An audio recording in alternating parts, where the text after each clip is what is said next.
All right. What are we talking about today?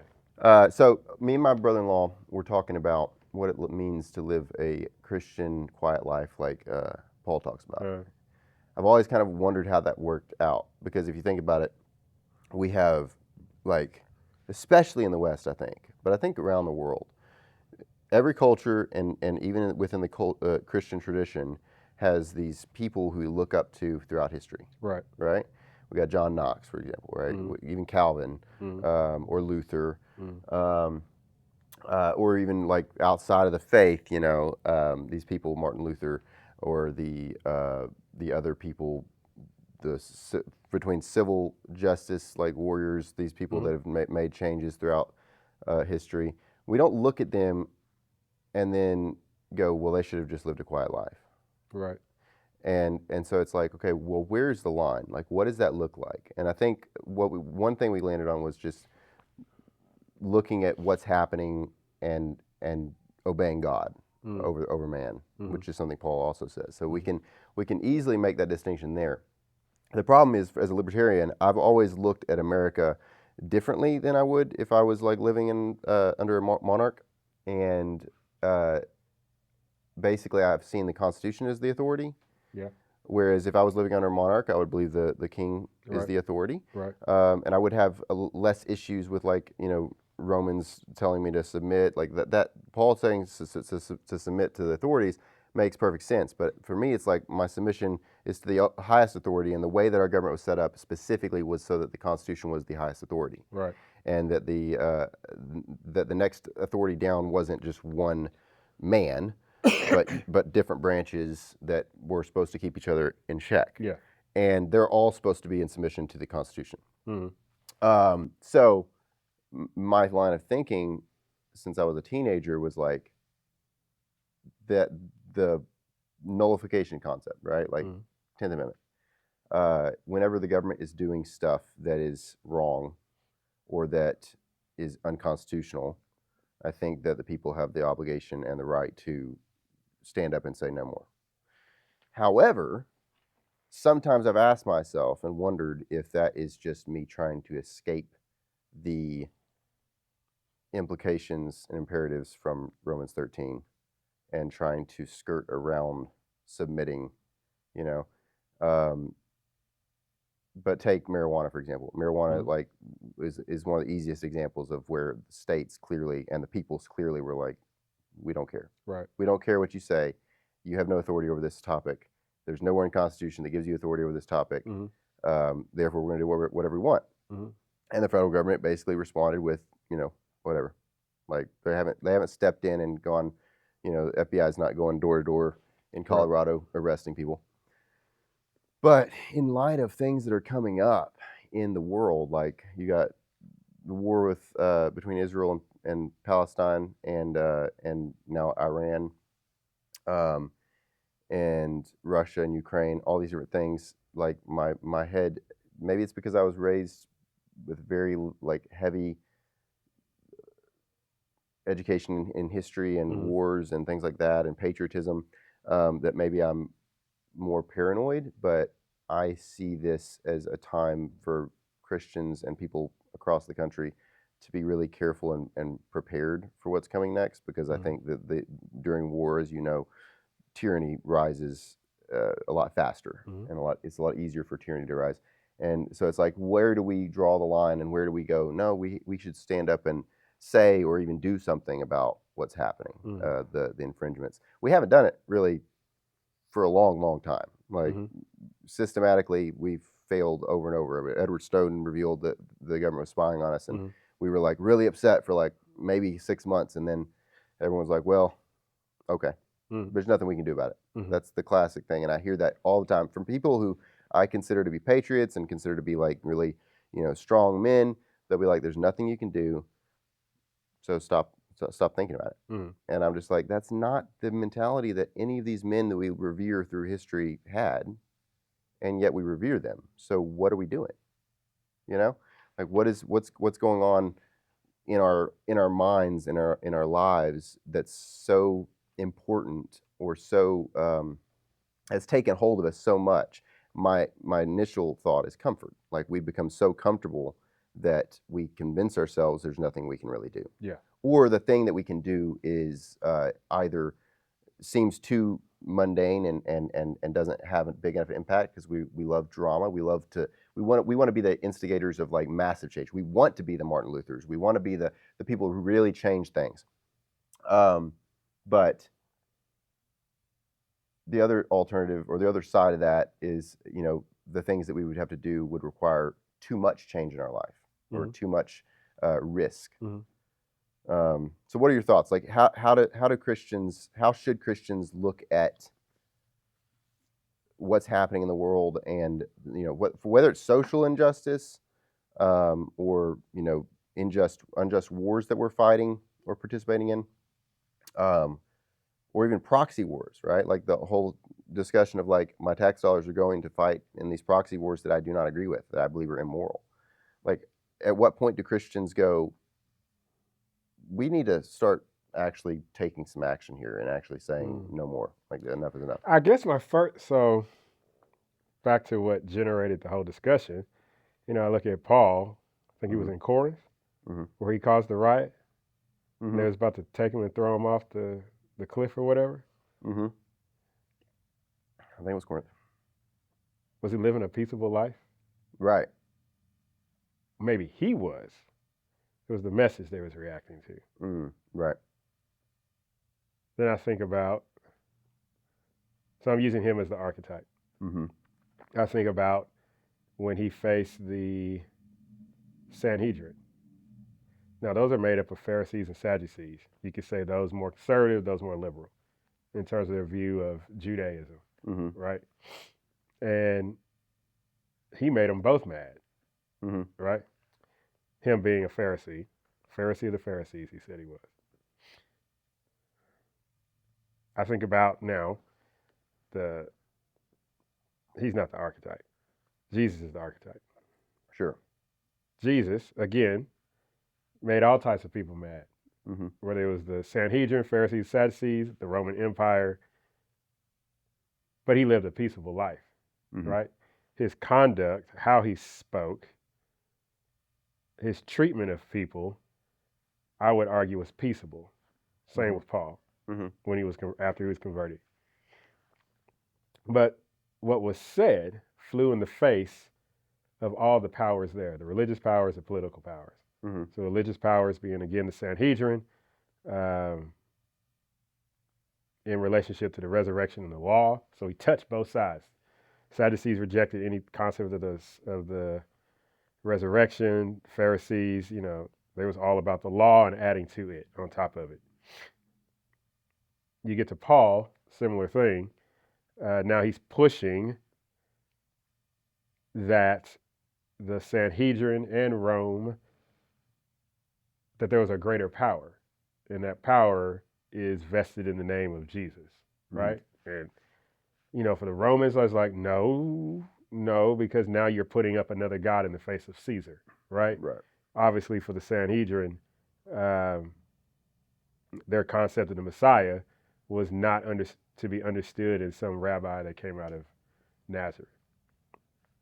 So I think in his conduct, personal life, and treatment of people, Paul sought to live a peaceable life. Even in Romans 12 and 13, he said, as much as is within your own power, live peaceably with all men, right? Right. And in that same Romans 13, the whole authority passage, right? Now, fast forward, next question I asked myself is, as you were talking, I'm like, what Christians is he talking about? Because I look back and look at some of the heroes of the faith, Luther, Calvin, Knox, like they stood in the face of religious leaders in some cases and political leaders. But the message was the same. It was like, I'm not aligning with either one of you because you are not submitting to the power. Right. The power above all powers. Colossians.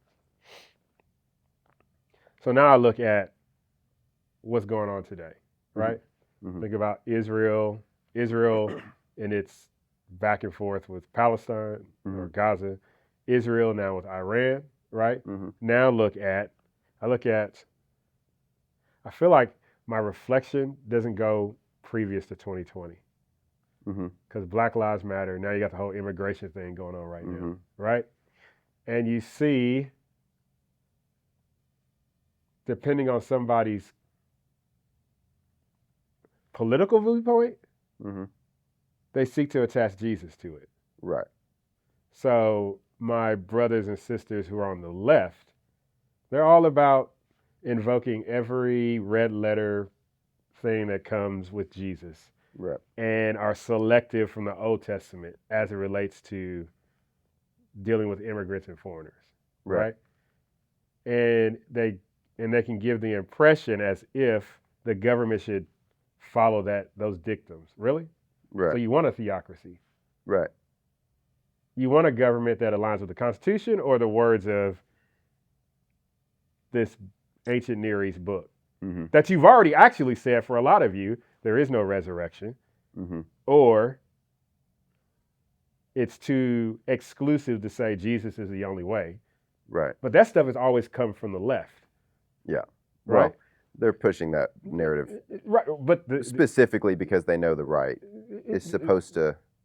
Right. But I'm coming for the right on the other side. Right. So when you say what Christians should do, I'm like, well, are you speaking against government or are you speaking against the government that's counter to the political ideology that you hold and has nothing to do with your faith? Does this really have to do with Jesus and treating the immigrant? Does it really? Because why are you remaining silent on violence? What happened to turn the other cheek? That's red letter. What happened about sheathe your sword? That's red letter.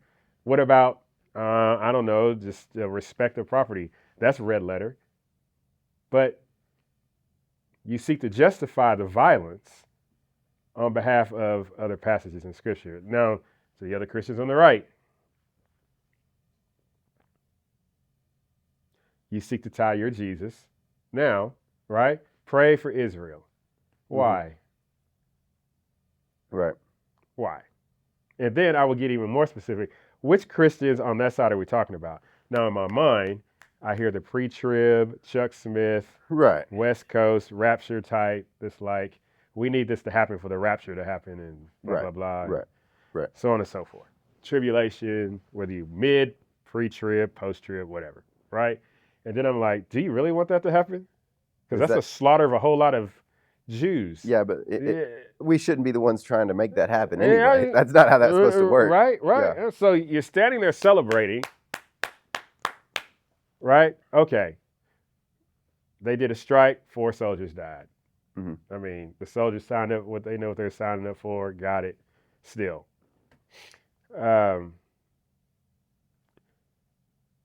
But how are you falling in line with living a peaceable life?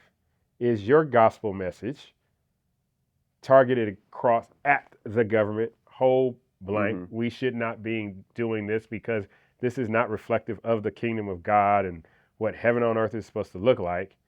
Or are you only saying it when, quote unquote, Sleepy Joe is in office? Right. Is that when the government is wrong? Right. Carl Jung talks about, in one of his books, talking about symbols, he looks at the government and he reflected on how the government eventually took the place of God, right? And how the executive president, whatever the leader is, stood as the priestly authority. And then the legislative body reflected kind of like what you would see in any type of deliberative body in a religious context, right? And so any opportunity in which individuals rose up to assert the God, the Trinitarian God, or a God apart from the government steps in and says, oh, no, hell no. Right. So now the next thing is, how do we live a peaceful life in the presence of injustices that are perpetrated by the government, regardless of who is in office? So now in the context of the United States, since we have a constitution, right, which I would make the argument, I don't think either group who is in office even cares about the Constitution. So even with the invocation of the 10th Amendment, which is funny. So, with President Donald Trump sending the National Guard to my home state area, Los Angeles, right? And then people want to invoke the 10th Amendment, right? But just a few months ago, they're invoking the 10th Amendment about the Department of Education. Right. So how is it, in one sense, you're pushing for state sovereignty? In another sense, you're not pushing for state sovereignty. Yeah, because of course. The Department of Education, the 10th Amendment, if I remember correctly, any powers not directly explicitly enumerated to the federal government is reserved to the states. Yep. Period. So no, why are we actually, it's to the states and the people. And the people. Okay. So like when the states don't do it, it goes down farther to the people. Yeah. Yeah.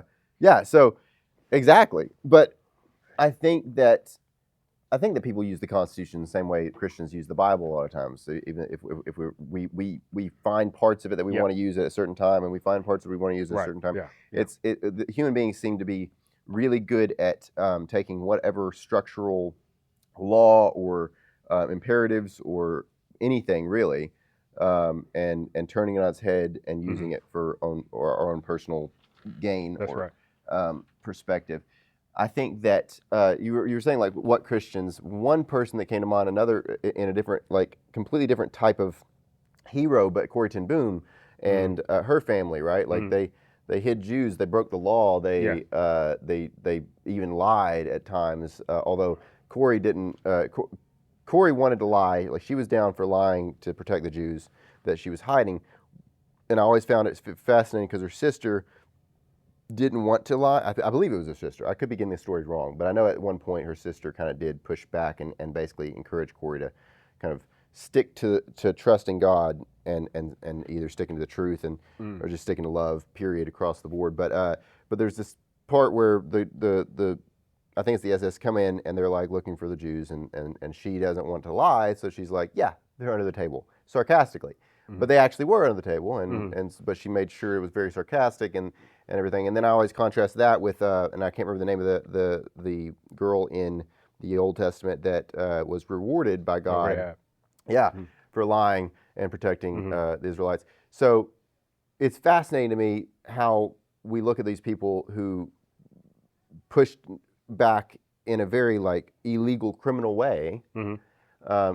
To things that are happening, and for me it's always been a question of like, okay, so we're okay with that, but if I was to go and do something to a abortion clinic, to make sure it was not operable, that would be considered a terrorist attack, right? There's certain things basically in society. It feels like we look back at people like that. Like I'm pretty sure that even the people in that era probably was looking at them if they had known that their neighbors, the ten Booms, were doing this. There would be a good portion of them that would have been like, you're breaking the law. Like you shouldn't be doing this. Like you're a bad person. Yeah. Like you need to submit, kind of thing. Even the ones that probably weren't sympathetic to the Germans necessarily. Like I think there's a great deal of context that is lost when we look back at these stories, and we don't realize how vilified these people were in the moment, and how much people really kind of gave it to them, right? Like told them off. You go back, and we have a good bit of documentation on this with the Revolutionary War, like during that period. Like there was brothers and sisters basically arguing over like who, if they should submit to the king or not. Like it was a civil war essentially. What was going on there, and but yet we look at these people as heroes. Now, obviously, not all of them were Christians, but I think that we have to, if we need to look back at our history and do a retake and go, these people that are doing this in the name of Jesus are heroes, but these people that are doing it not in the name of Jesus are not. Like we need to really do that. Like if that's true, because I think it teaches children, when you raise them with those stories, it teaches them a mindset, a revolutionary mindset, a mindset of like, liberty first and, fight the power, all these different things. It's and we've literally ingrained this into our stories, into our literature, media, all these different things, and so I was raised on all this, right? And I think a vast majority of Americans, millennials especially, were raised on this mentality from Captain America to every superhero movie in general. Yeah. There's the evil and there's the good, and there's this necessity or something to be proud about when you rise up and face the evil against all the odds. Yeah. But whenever I talk to people about rising up to face the evil in our country, and this has been the case forever, it's like, well, now it's real life, and so now you're a bad guy if you do it, or you're an idiot because it won't work. And it's like that's such a strange disconnect for me. And I know we've discussed this before. I bring this up a lot, but like I know that the reason the Revolutionary War heroes became heroes wasn't simply because they were just great men. It was because of the circumstances that they were in, where this stuff was happening on their doorstep, in their houses. These soldiers were breaking into their homes and living in their homes. There was all kinds of things that were happening that was right before their face. And they didn't have social media. They didn't have Cinemark. They didn't have all the things that we have to distract ourselves, to kind of keep ourselves from feeling the necessity. For them, it was like, this is live or die. Yeah. Like, this is exactly what has to be done for us to just move forward and live our life. Whereas I think governments, I don't want to talk about it like in a conspiratorial way, but I think governments and powers have learned that if they just give the people cake, if they give the people a sense of just not commonality, but a sense of like normalcy, right? Then people just don't rise up. And they don't have, and don't get me wrong, like, yeah, you'll rise up, you'll go march in the street for BLM, you'll go march in the street for this and that, but then a few months later, you're sitting on your couch eating Cheetos, you know? And I'm guilty of that as well, right? Like, there's been tons of things that I'm really passionate about, and I'll talk about it for years and years, but it's like, well, what do I do? Yeah. Like, my brain is like, it feels like there's two sides. There's like the actual violence towards the perpetrators. Yeah. And that's always condemned basically in society, except in hindsight, right? But the other alternative is like, protest, call your congressman, which I just never believe works. Speak about it online, or raise awareness, or spread the truth, or whatever. Like, and all of those things I participate in to some degree, but I don't feel like, I feel like we've been taught to do that because that's okay, and I think the government's taking advantage of that reality, where they're like, hey, this is how you peacefully protest. This is what it looks like, even if it's a riot, right? Like, it's like, even riots really don't result in anything except for damaged property and the division that's in the country widening. Yeah. And that's what people don't seem to understand in the layman man. Like, it's just general populace that doesn't seem to really grasp the fact that they're being manipulated at every turn with all these events, right? Whether it was the BLM stuff or the riots right now, every single, even with Planned Parenthood and different things with that, like the sensationalism of what's happening, right? When someone gets arrested next to a Planned Parenthood clinic, all the people on the right are just, this is horrible, this is ridiculous, blah, blah, blah. But like, there's no action past anger. And then that anger just results in the other side being angry that you're angry, and the division continue to widen. And with division becomes easier control, right? And I think that division has gotten so vast. Now, don't get me wrong, I want to be clear. This is something that people push a lot about the division and the polarization in America, but the reality is we've been polarized forever. Like, America has rarely had times of unity. Like, and the times of unity ironically came because of, like, usually horrible disasters, right? Katrina or 9/11, these big moments, the wars, right? Those are the only times, right? It's the classic, it's like a family, right? But a family that's very dysfunctional. Yeah. And so it's like, what do we do to deal with the division? Because I do think the division is getting to that point where something's got to give soon. I don't think that this is sustainable. I know that California is actually supposedly going to be voting on a secession, like seceding from the union.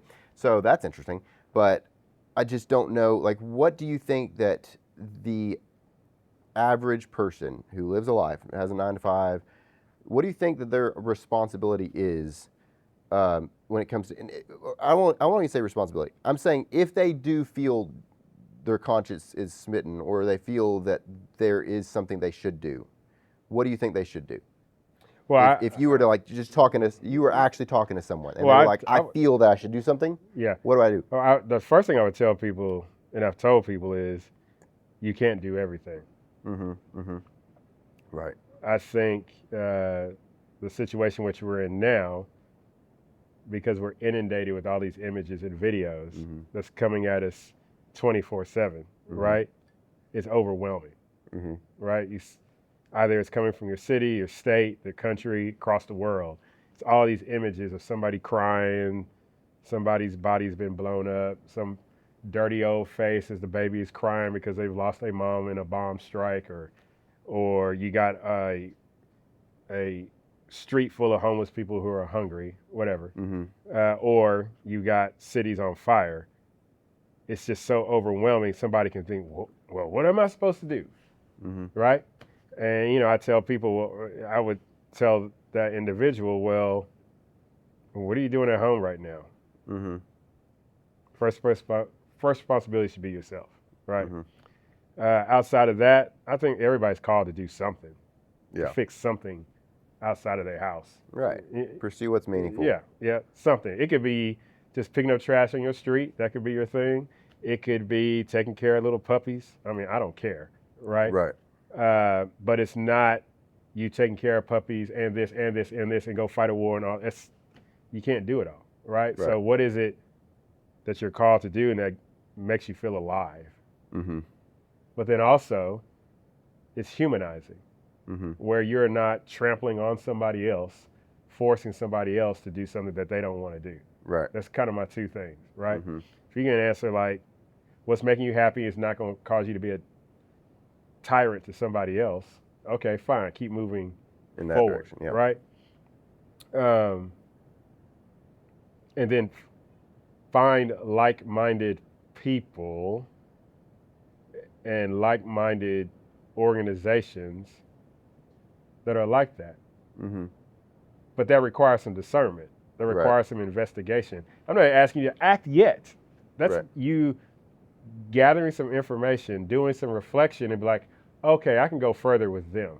I can't go further with them, right? Both of them want to save puppies, but that group over there wants to like burn down Petco and all that kind of stuff and break in the windows and set all the puppies free. This one over here wants to raise money, build a shelter, buy 20 acres and have dogs running. Okay, that's moving me closer to what I want to do, right? I think everybody needs to do that type of hard work so that on the other side of it, whether it's at the end of the day, the end of the month, the end of the year, they can feel like, man, I'm really moving the ball forward. I'm living out my purpose. I'm also being somebody, and here's Peterson again, that is not being like a drain or a scab on society. People want to see me. They know that individual that is coming, they believe in what they're talking about and what they're doing. I can sit and talk with that individual and get to understand them better instead of, he needs or she needs to be locked up. Or we need to put some legislation in force so that we don't see their type and ilk in our society again. But I really think individuals really have to take a pause. You got all the images and videos and stuff, but which one of those actually cause you to be like, I want to do something about that? And that's the one, maybe two things that I'm going to focus on. Yeah, I think I think we've also, you said it's overwhelming, and I think that's true, but in a way it's become so overwhelming that I think it's become underwhelming for people because they have been desensitized to it. I think that I would agree with that. think that it's a strange thing. If you like pull back and from the timeline and really look at the world, it's really interesting because if you saw the things that we see, you would like. I think the outrage would have been astronomically larger if it had happened even 60 years ago or 80 years ago. I think that people have become so used to violence, and I think that's not just because of the social media. I think that's definitely a large role.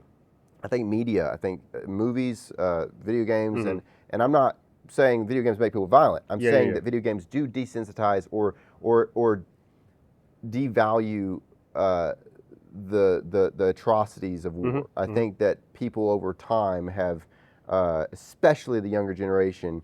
Now, don't be wrong, the younger generation are also the ones leading the push for like justice to come and for these wars to end and all that. But I think the reality is that we as the younger generation are also somewhat the laziest when it comes to actually doing stuff and actually like pursuing it in with our actual actions, like with our money or with our time. I think that there is a great deal of just like literally like any other desensitization. Like people's brains have gotten to where they see it all the time. They're angry about it, and they don't know what to do with the anger, and it just spreads throughout their life and affects other people in their life. I think that I've seen that personally, where I'm just like I'm consumed with this stuff because I'm trying to put together a lot of puzzle pieces. I'm not a conspiracy theorist per se, but I also don't believe that conspiracies are crazy, right? Conspiracies happen throughout history. To believe that conspiracies don't happen is just really ignorant. And so my thing is like, okay, the sooner people find out about conspiracies and actually can put the puzzle pieces together, because like there's tons of theories that over the past 500 years that like existed, and then people were like, that's crazy, and then later it came out to be true, and because by the time it came out to be true, everyone was like, well, whatever. Right. I think I think right now in the age of information that one of our greatest tools is figuring out things and actually giving the public truth, right?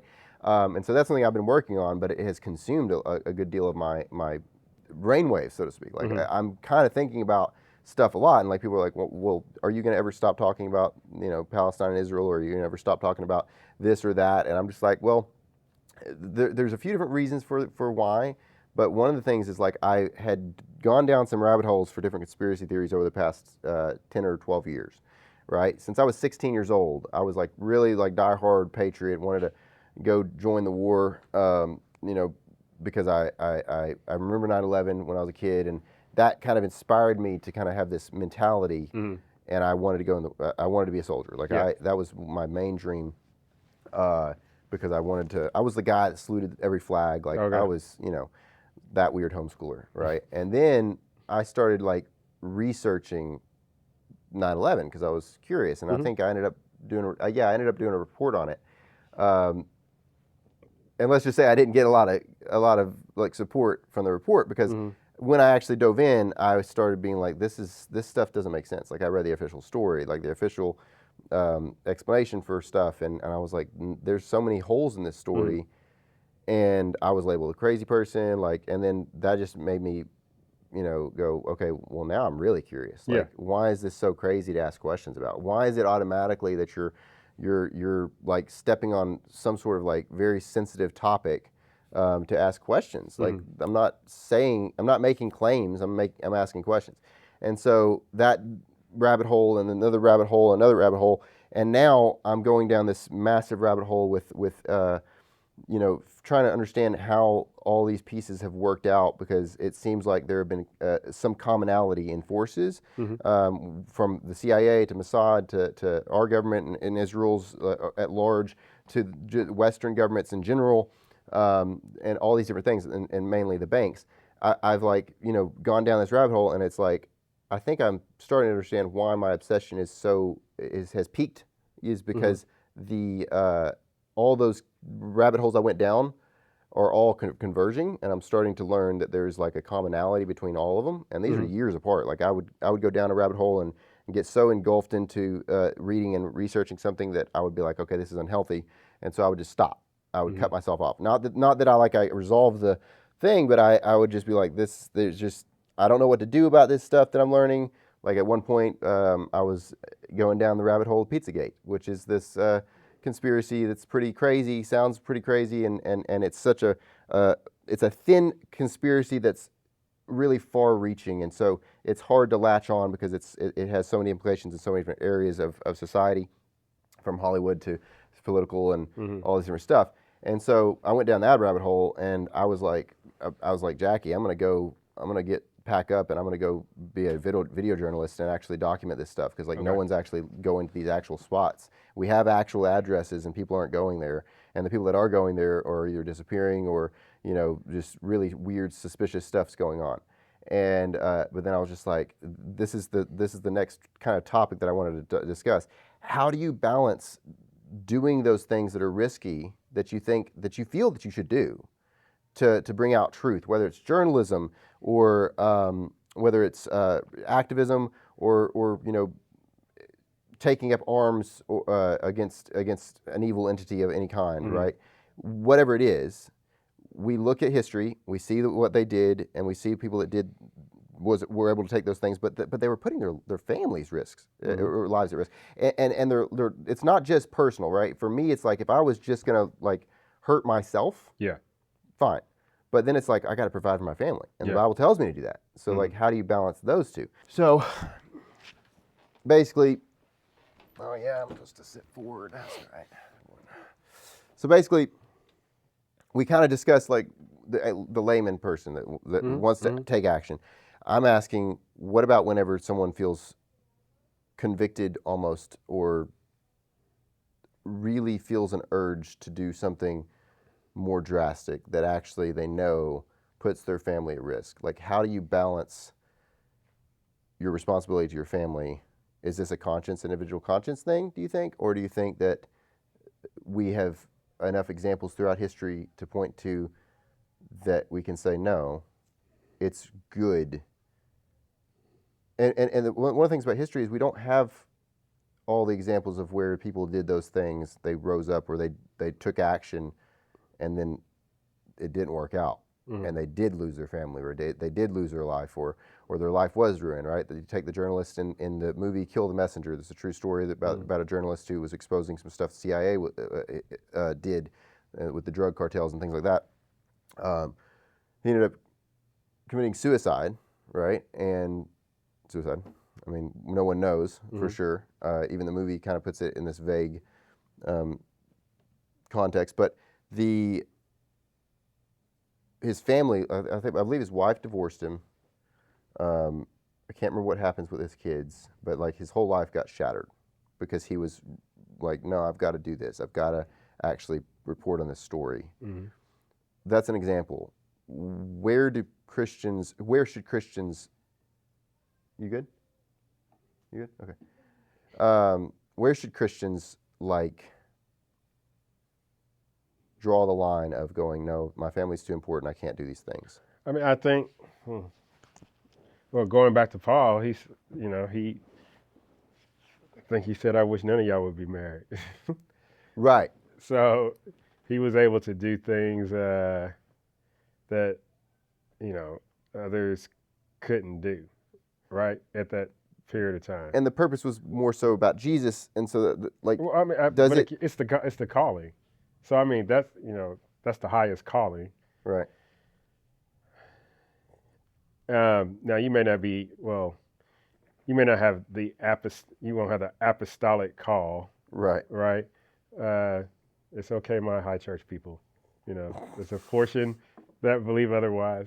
All right, but regardless, it's not necessarily salvific. Yeah. I push back on balance. I don't know if you're able to have 50-50. If you're called to something that's going to be risky and you have a family, they're automatically brought into it. I think about biographies I've read. Frederick Douglass, for example, Christian, fought his way out of slavery, got married, but he was rarely home. He had kids. His wife died, illness, some estrangement from a couple of his kids. One of his daughters loved him to death. Some of his others, not so much. Yeah. I mean, Martin Luther even.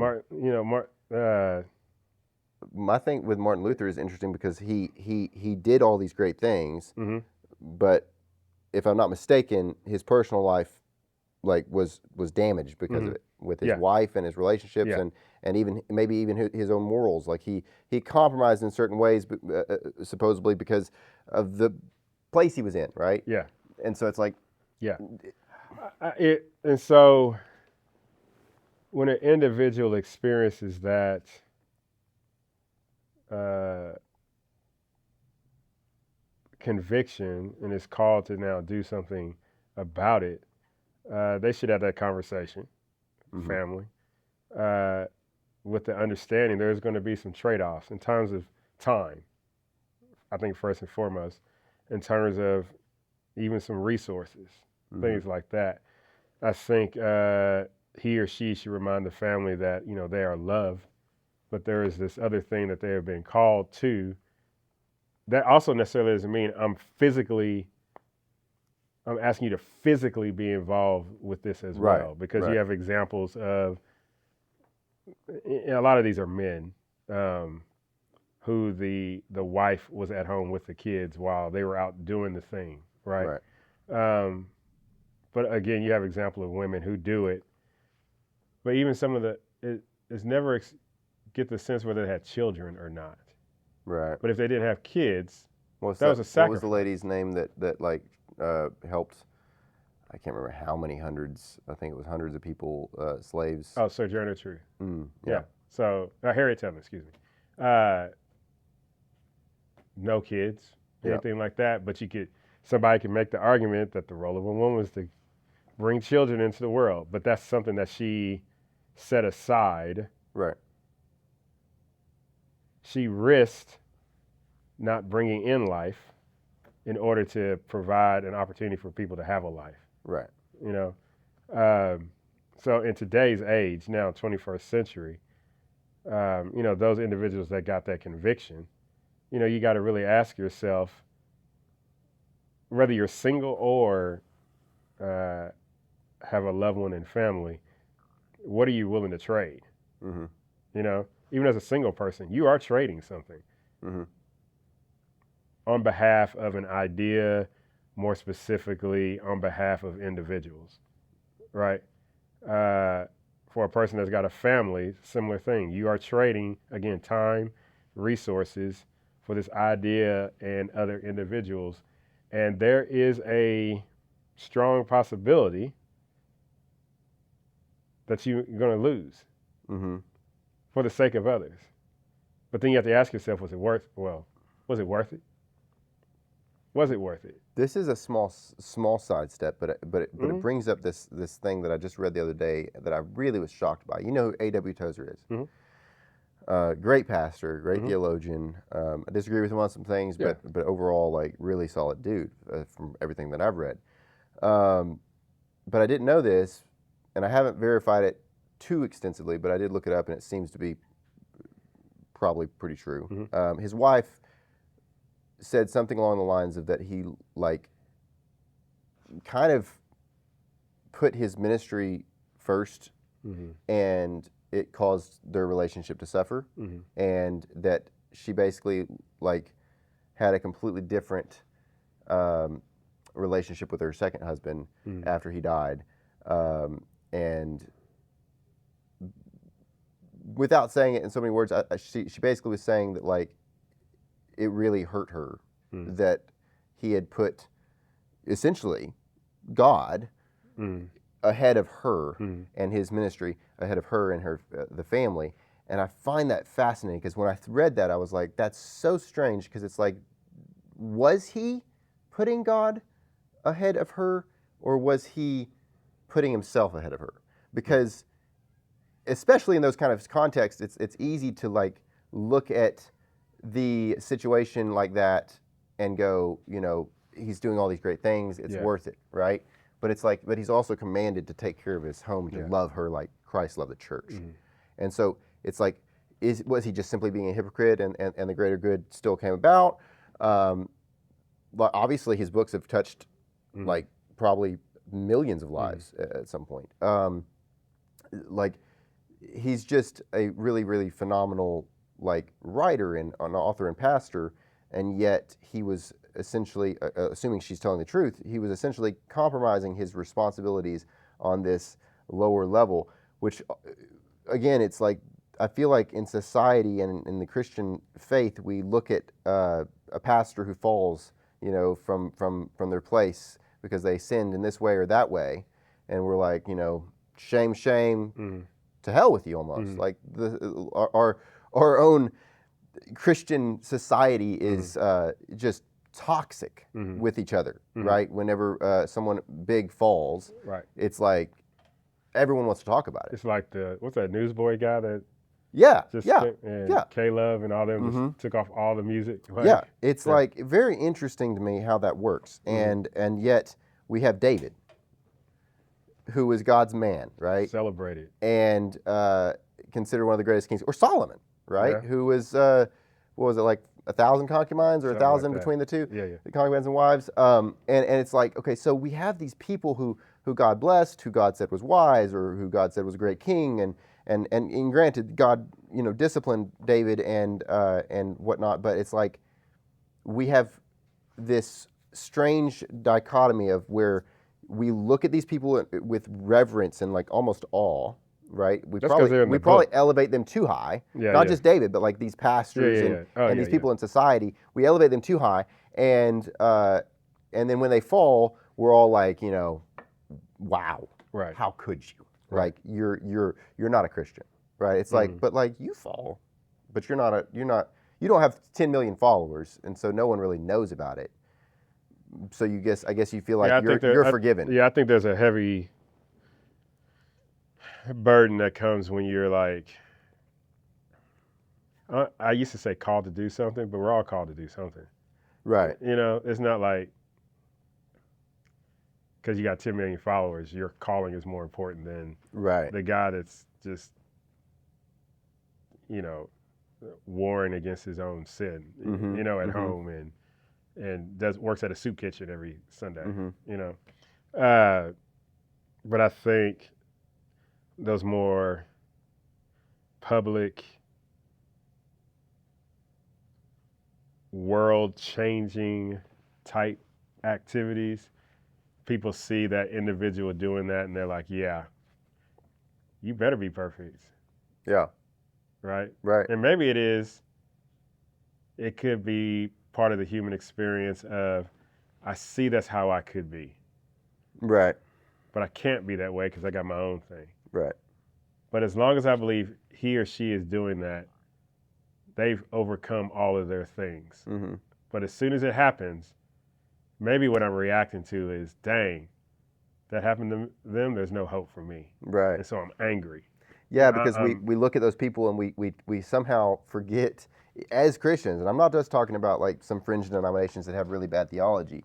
I'm talking about like, you know, even the best, you know, I'm not even going to name the denomination, but whatever denomination you think is the most sound, right?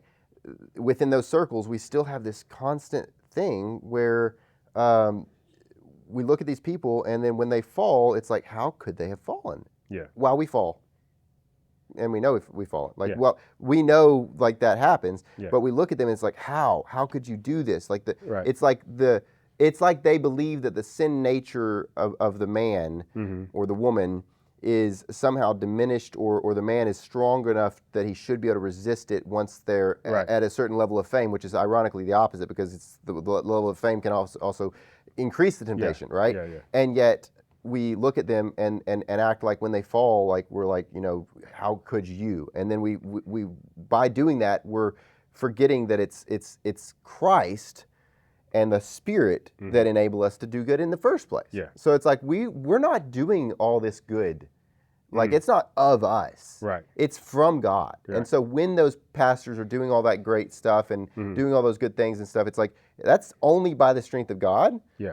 So like when they fall, you don't look at them and go like, how could you like be a sinner? Right. It's like that's what they always were. Right. That's what they always will be.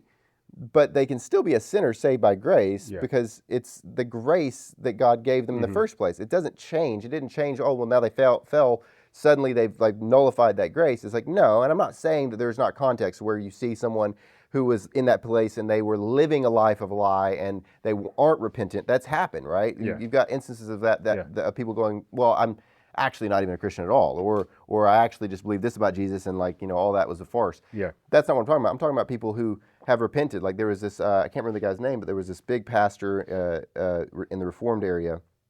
And he was found out to have been committing adultery, and it was just this huge scandal, and everyone wanted to talk about it. Everyone in the Reformed community was like, having to have their say and stuff. And there was every once in a while, like I'd scroll comments, there's like 10 bad comments, and like every once in a while you'd see someone being like, brothers, he's still our brother in Christ. He repented. Like, why are we acting this way towards him?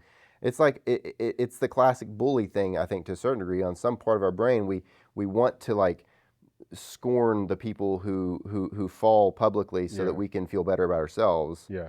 But the reality is, deep down, we know, like you said, if they could fall, so can I. Right. And oftentimes the people that are scorning the most are the ones that are already fallen or already like dealing with some stuff that they don't want anyone to know about. And I find that whole dynamic really fascinating because, like, especially in light of like if you're going to tackle something big, if you're like, I have the capability or I have the heart to grow a platform and actually start speaking about certain topics and everything, and I believe that's glorifying to God and all that, like, but you also know that you struggle with managing time for your family as it is, right? Like that's something that I struggle with. I'm like, okay, I got to make sure that I got my own house in order, right?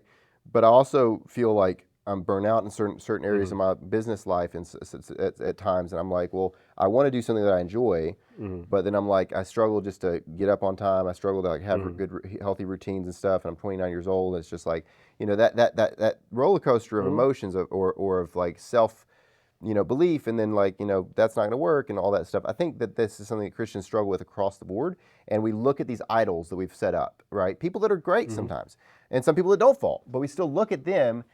Jordan Peterson or whoever it is, doesn't have to be someone of the faith, but we set them up and then we look at them and we constantly go, someday I'll be like them. And then when they fall, we're just like devastated. Yeah. It's like this weird thing that we've done, even though Christ is like, hey, it's me. I'm the one that's doing all this. Your salvation doesn't depend on you getting it all right. Right. It depends on me because I got it all right. And like we just keep losing sight of that over and over and over. I think that's just it's been true. I think for all of time, especially in the Western area where we're not persecuted. I think we get so comfortable we can look at these idols and we can have this mentality. I think that we've lost sight of what actually is going on, the actual spiritual battles that are going on in our lives, and we've wrapped ourselves up in the drama of other people's lives that we want to look at and enjoy and appreciate and listen to and whatnot. I think that makes sense. I think it does. What time you got here? I need to be out here by, I got like 8 minutes. Okay. Yeah. All right. Well, let's touch on Iran and Israel. We don't have to go deep or anything because we don't know a lot. We only know right now. But here's my thing. I think that this is the start of World War III. Okay. But I don't think World War III, I think, like when I said that to my mom this morning, I was like, you don't know? She hadn't heard about it. I was like, yeah, I think World War III is about to start. And it's a little sensationalist to say, but at the same time, I don't think that World War III will look like any of the world wars we've had before. I think that we've seen enough of the past 10 years or 15 years to really understand that proxy wars are kind of how a lot of things are fought. And then on top of that, like I said, we have AI and robotics. We've talked about that before. It's getting crazy advanced. We've already got robotic dogs that have guns on them. We already have even humanoid robots that are very, very capable. We have AI drones that are flying at accelerated speeds and agility that even humans can't achieve. So I'm seeing a really strange World War III in my head that kind of looks like digital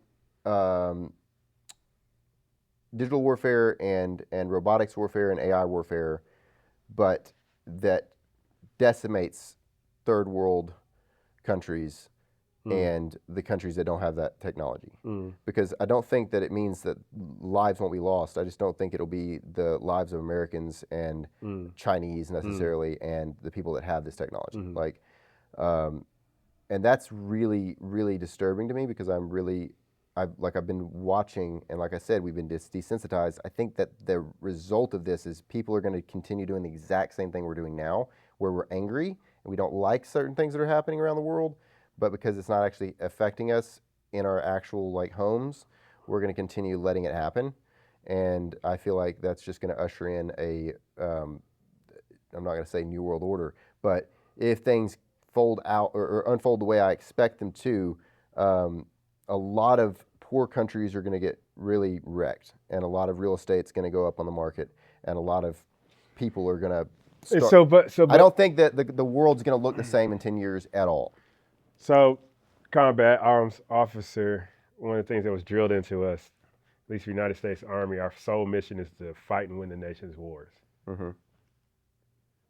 So now with AI, robotics, what is winning? Yeah. Because before you can measure it in body count. Right. Right? Now, just because, well, for example, Israel and Iran, this is for kicks and giggles. Mm-hmm. Iran beats Israel in a robotics AI battle. Does that mean that Iran won? Because there's been no seizure of land and resources. Because that's the other critical thing. The loss of human life, the seizure of land and resources. That usually determines the winner of a conflict. If Iran was to win, I think that would result in human life loss, right? Like, so the battlefronts here, there's two countries, battlefronts here, so to speak, and I really don't think it's going to be here. I think it's going to be a lot of software attacks or cyber attacks and things like that, of that nature. My thing is, like, when this happens, whoever has the stronger technology will have the upper hand easily. And when they actually do, because Iran has said they don't believe Israel should exist as a nation. Mm-hmm. And Israel basically has said they don't really care that Iran exists. Mm-hmm. So it does probably result in, like, a pretty easy to define victory if one country is decimated off the map, because you can use AI and robotics and things like that in the actual battlefield, but eventually it's going to actually go into the cities. I don't think that it'll just end where one side realizes they have inferior technology. But I don't know. And Iran, obviously, you said it for kicks and giggles, but Iran has no chance. But, but China does. Backing Iran. And China has been backing Iran. Yeah, and so that's where I'm really concerned, is to see how this unfolds, because China is basically saying de-escalate, de-escalate, we don't want this to happen. But they've also been funding and helping Iran build their military up. So, and we've been doing the same thing for Israel. So we have two superpowers behind the scenes with proxy connections, and we also have Israel, who has a leader, Bibi, who is being protested heavily, and people don't want him in office in Israel. People don't realize this in America. It seems like a lot of people don't seem to realize that he is very much disliked in Israel by Israelis.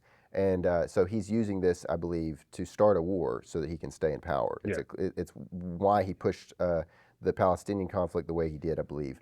And so what we're seeing is someone who has incentive to just do whatever he wants to do, and what he's been talking about for a long time, which is to basically, obliterate Iran and protect Israel from these people that are around him. So I don't see how this plays out positively if Bibi is so determined, because Iran will eventually retaliate, whether or not they use nukes or anything like that. Like, obviously that'll change the entire. Well, you're inferring that Israel has nuclear weapons. Well, Israel definitely has nukes. Like, that's not even. I thought it was supposed to be a nuclear-free Middle East. No. Israel. That's why JFK was assassinated. Like, for Israel. JFK was like, we need to look into your nuclear program, and Israel was like, no, you're not. Right. I say that tongue in cheek, but my eyes just roll. I mean, I heard it when I was in the military. There needs to be a nuclear-free, chem-free Middle East, and I'm like, really? It's not So gonna is it happen. everybody, Right. everybody, or Right. only particular countries? You know, so I mean, imagine if we said to Russia, "You have to get rid of all your nukes." right, They would just be like, right. "Okay." I don't think any other nation should tell a nation how it should defend itself or what it uses to defend This is a itself. great closing point. Trump did mention a plan to try to get rid of all nukes in the entire world. Like everyone, like a nuclear deal that would like eliminate. I'm not joking. He Okay, talked about Superman 4 Quest for Peace. it. Terrible movie. It would be really interesting if he was actually able to broker some sort of deal where even a few major parties were willing to like get involved. I don't see it happening. I No. just like to dream a little bit. Every once in a Okay. while, I want to believe that there's something good that can come from all this. Yeah.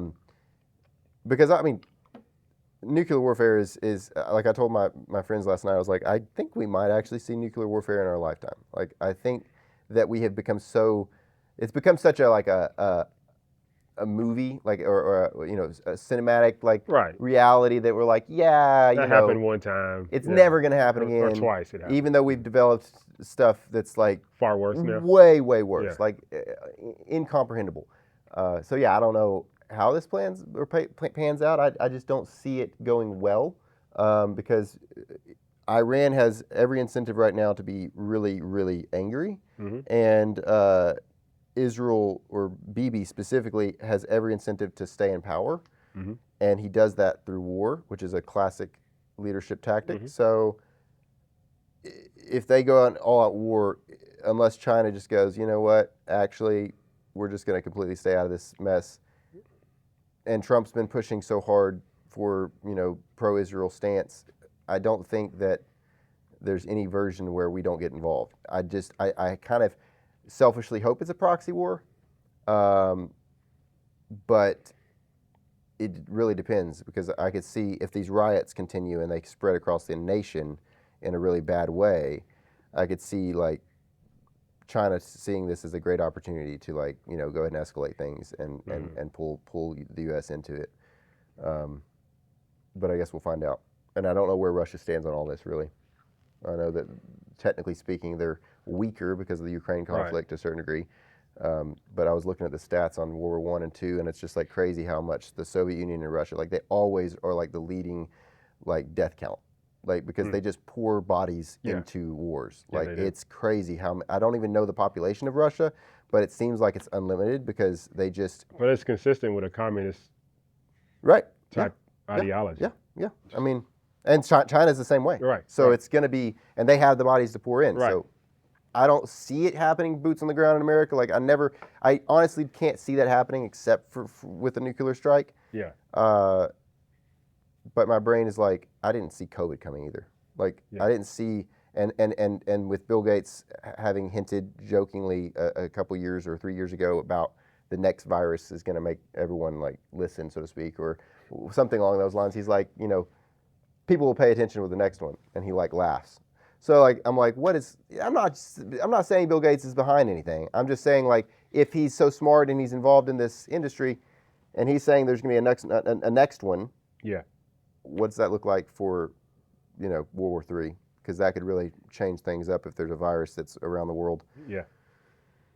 Anyways, yeah. So let's have a guest on next time. Sounds good.